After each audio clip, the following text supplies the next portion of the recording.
Sebab itu kita kalau jadi orang besar, kadang susah.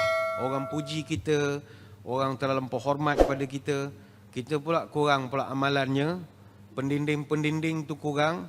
Itu asyik nak demamnya. Dalam seminggu mesti ada hari nak demam, ada hari lupa spek duduk di mana pun, lupa atas dahi duduk. Dia ada hari kita jadi bodoh. Itu tanda-tanda kena ain. Sebab kebiasaan kita ni dah tak percaya kepada ain. Kalau rasa tak sedap terus pergi beli ubat di klinik dan macam-macam. Kadang-kadang kena ain, kerana pujian orang. Jadi itu yang kedua. Yang kedua, buatlah sesuatu tu betul-betul kerana Allah. Kita khawatir juga dengan ain daripada orang. Yang malapetaka ketiga, ni yang akhirlah, malapetaka ketiga, kata Nabi, orang yang melakukan ibadat bukan kerana redha Allah, mereka akan diseret ke neraka. Neraka ini masuk, ada yang cara dipersilakan, ada dalam barisan panjang. Okey, next. Tapi untuk orang yang buat kerja ibadat bukan kerana ikhlas, itu diseret, macam dipaksa lah. Kata Abu Hurairah radhiyallahu anhu, ada satu hadis. Hadis ini perlu kita insaf, terutamanya para asatizah kena insaf dengan hadis ini. Nabi pernah menyebut, inna awwalan nas yuqda yaumal qiyamati alaihi rajulun istushhida. Orang pertama akan dimahkamahkan oleh Allah pada hari kiamat adalah orang yang mati syahid di jalan Allah. Nombor satu akan masuk mahkamah orang mati syahid. Prosiding mahkamah pertama. Fa'utiya bihi fa'arrafahu ni'amahu fa'arafaha. Ketika dalam prosiding mahkamah Allah, mereka akan ditunjukkan segala nikmat-nikmat yang akan mereka perolehi kalau mereka dapat masuk syurga. Malaikat bawa macam brosur ke apa begitulah. Okey tuan, ini package pertama, package kedua, package ketiga, ini syurga tuan, ini bidadari gini. Okey, study dululah, nanti nak masuk nanti senang dah. Buat order saja. Okey, dia pun study lah. Ini tengah tunggu proceeding ni. Fama amilta fiha, datanglah mahkamah punya pendakwa raya. Dia tanya, kenapa kamu rasa kamu layak dapat semua nikmat ini yang kamu tengah study ini? Dia jawab, qataltu fika hatta stushhidtu. Saya dulu berperang di jalan Allah sehingga saya mati syahid. Jadi saya fikir saya layak untuk dapat segala nikmat ini. Lantas Allah Ta'ala yang ada di dalam perbicaraan itu lantas mengatakan, kazzabta, kau pembohong. Allah Ta'ala sendiri mencelah, bohong. Walakinnaka qatalta li'an yuqala jari'un. Kamu dulu berperang bukan kerana aku, tapi kamu berperang supaya kamu dianggap dan diangkat sebagai hero yang gagah berani. Faqad qila, dan itulah yang kamu dapat. Kamu diangkat sebagai hero dalam negara, kamu diberi pelbagai gelaran, orang begitu sayang pada kamu, sampai orang buat filem tentang kamu. Kamu bangga kamu dianggap sebagai pahlawan bangsa dan bagai-bagai. Memang itu yang kamu mahu. Bukan kamu perang kerana aku. Kamu dulu sengaja mati supaya kamu dianggap hero. Dia sengaja, dia tak bawa senjata apa, dia pergi masuk. Allahu Akbar, tembak mati. Bunuh diri betul. Supaya dianggap hero. Maka yang mati syahid ini pun tak boleh jawab apa-apa lagi. Maka datanglah malaikat, diseretlah orang yang mati syahid ini masuk dalam neraka. Summa umira bihi fasuhiba ala wajhihi. Kakinya ditarik, mukanya di atas tanah. Ditarik, campakkan dalam neraka. Proceeding mahkamah yang kedua, wa rajulun ta'allamal ilma wa 'allamahu wa qara'a al-Quran. Golongan kedua akan masuk mahkamah Allah adalah orang yang menuntut ilmu agama, orang yang mengajar ilmu agama, dan orang yang pandai baca Quran. Dalam bahasa mudah, golongan kedua akan naik mahkamah adalah ustaz. Ustaz, bukan menteri. Ustaz. Orang selalu ingat, ustaz ni ahli surga semua. Belum tentu. Belum tentu. Golongan kedua akan diadili para ustaz. Maka ustaz-ustaz ni pun beraturlah dalam mahkamah. Malaikat pun hantar brosur lah nak order apa-apa sebelum masuk surga nanti. Dia pun study lah. Wah, ni bagus ni. Wow. Macam-macam lah. Fa'utiya bihi fa'arrafahu ni'amahu. Dia pun tahu ni nikmat saya. Datang lawyer. Fama amilta fiha. Apakah amalan tuan-tuan yang tuan-tuan rasa boleh menyebabkan tuan-tuan layak dapat ini?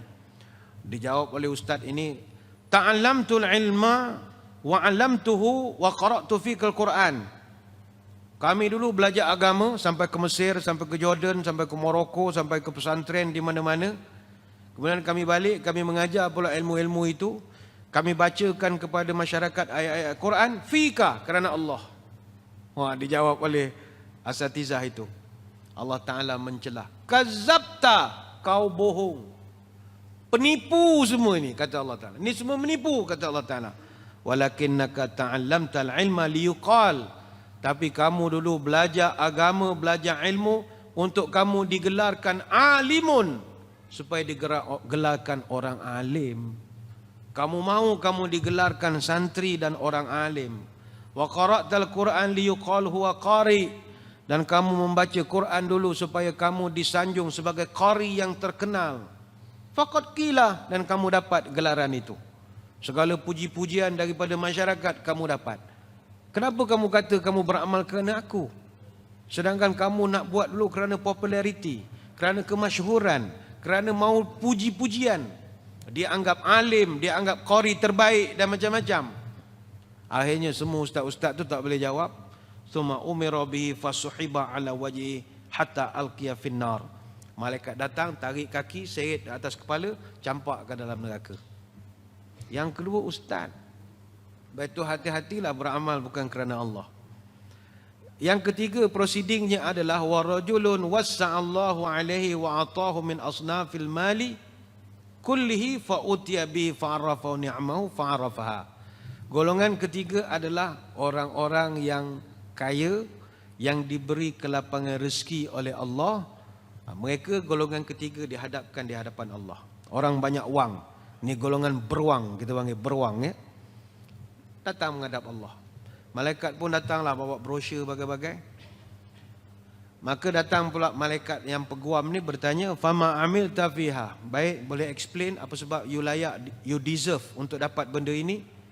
Ma taraktu min sabilin hatta tuhibbu an yunfiqu fiha illa anfaqtu fiha laka. Saya dulu duit banyak, harta bertimbun-timbun, kapal di laut, gudang di darat. Semuanya saya guna untuk infak di jalan-Mu ya Allah. Saya tolong orang miskin, asnaf dan bagai-bagai. Apa jawab Allah? Kazabta, kau jangan tipu aku. Kau dulu sedekah walakinnaka fa'alta liyuqalu huwa jawad. Kau dulu sedekah supaya dapat pujian.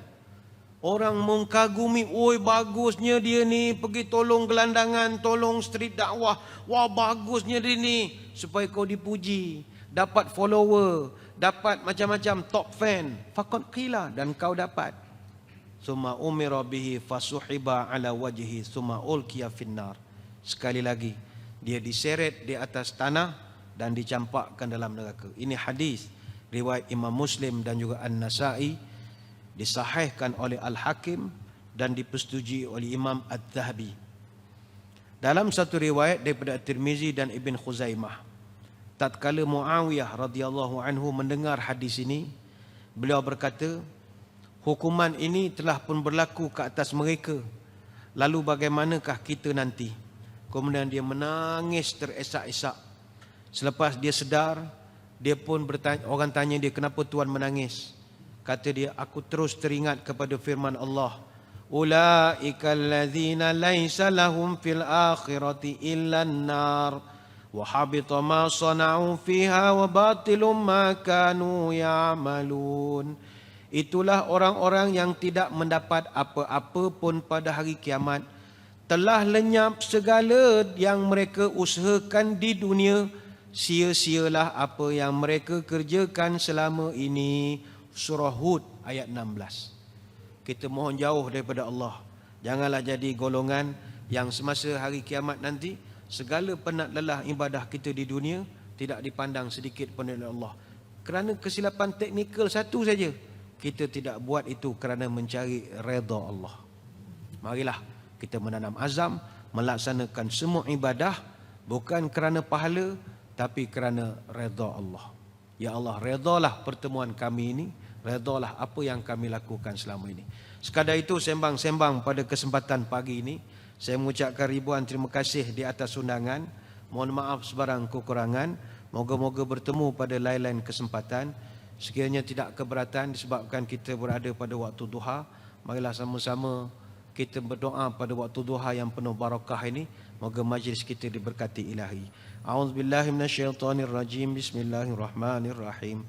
Allahumma salli wa sallim ala sayyidina Muhammadin salatan tukhrijuna biha min zulumatil wahmi.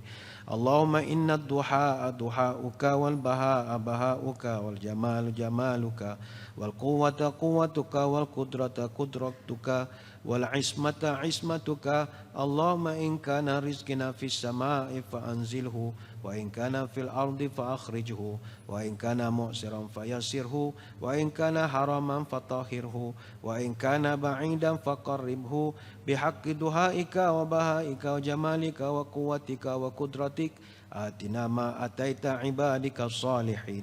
Ya Allah, sesungguhnya waktu duha itu adalah waktu duhamu. Kecantikan waktu duha adalah kecantikanmu, keindahannya keindahanmu, kekuatannya kekuatanmu, kekuasaannya kekuasaanmu. Ya Allah, kalau rezekiku masih di langit maka turunkanlah, kalau masih di bumi keluarkanlah, kalau sukar permudahkanlah, kalau haram sucikanlah, kalau rezekiku jauh dekatkanlah. Berkat waktu duhamu, berkat kecantikan waktu duhamu, keindahannya, kekuatannya, kekuasaannya, limpahkanlah kepada kami segala yang telah engkau limpahkan kepada hamba-hambamu yang soleh. Subhanakallahumma wa bihamdika nasyhadu an la ilaha illa anta nastaghfiruka wa natubu ilaik. Wa sallallahu ala sayyidina Muhammadin wa ala alihi wa sahbihi wa baraka wa sallam. Walhamdulillahi rabbil alamin. Sekadar itu mohon tuan-tuan mendoakan perjalanan saya pulang ke Kuala Lumpur selamat sampai, mudah-mudahan, dan seterusnya ke Pahang. Wabillahi taufik wa hidayah. Assalamualaikum warahmatullahi wabarakatuh. Wallahu a'lam.